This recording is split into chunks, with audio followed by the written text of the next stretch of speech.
Battlezone is an arcade game made by Atari that came out in 1980. It was the first ever first-person game, and it was so immersive that the American military asked Atari to create a modified version of the game to train gunners on the Bradley fighting vehicle. Battlezone, in essence, is a remake of the Atari game's combat/tank in the first person. It uses similar tank controls, where moving the stick on one side moves that side's tread in the same direction. But all of this in first person, using vector graphics that Atari had developed for previous games. Not only was the game first person, it also used a periscope that put the players up close to the screen and made you feel in the game. Imagine you're playing this in the 1980s. You step up to the cabinet, you put your coin in, press start, and you lean in through the periscope. Your peripheral vision is narrowed. You can only really see the game and the art that surrounds the screen. You tune out the sounds of the arcade around you. There's an intense feeling you get while playing the game. One mistake, and you're dead. The intensity ramps up. As you're playing the game, there are very little sound effects. The sounds of the tank's engine, the bullets being fired, and the rhythmic beeping of the radar are the only things you hear. You get an alert when a new tank spawns. You have to look at the radar at the top of the screen to see where you need to turn. You slowly turn your tank towards the enemy, hoping they can't shoot you first. You fire, and the tank explodes. The design of this game is truly wonderful. I think that all of these elements coalesce into a really engaging, if simple game. The gameplay itself is really not much different than a game like Combat in terms of base principles. But the new perspective adds a lot. You don't have perfect information, so you need to make riskier decisions. Do I try to turn toward the tank that just spawned, or should I run away to make sure I don't get hit first? Ex-US military officers felt like it was close enough to war. After Battlezone released, Atari was approached by a group of ex-military officers who formed a think tank to develop a version of Battlezone that could be used to train gunners on the Bradley fighting vehicle.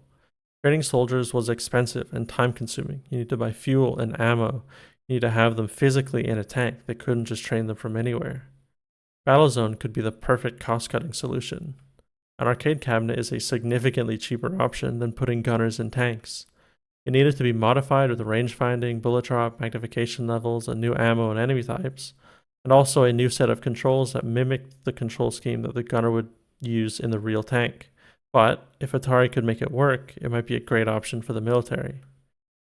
It wasn't a very popular idea in the company, though. The lead dev, Ed Rotberg, considered himself a pacifist and wanted nothing to do with the military. Few other people had the pragmatic view that it was just a way to get a large sum of money from the government if it's successful.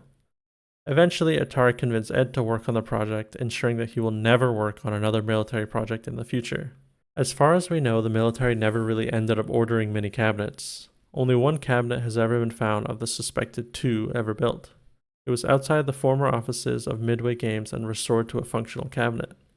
This whole thing sounds like an urban myth, so it being real and playable on an emulator, as the ROM was dumped, is pretty crazy to me.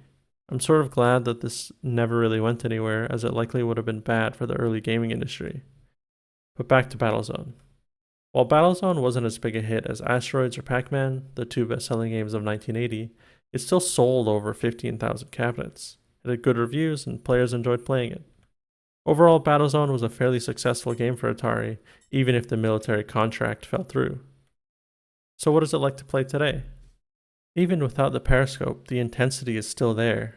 I don't have access to a real arcade cabinet to play Battlezone on, so I played it using MAME, or MAME, I'm not sure, the multiple arcade machine emulator, and a gamepad.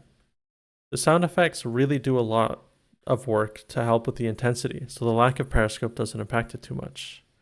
At first, the game really feels unfair.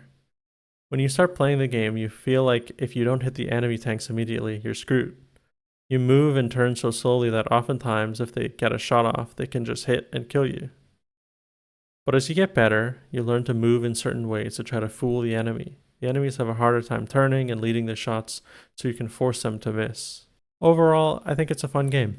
Even though Battlezone was the first instance of a first-person 3D game, I wouldn't say it had a huge impact on gaming.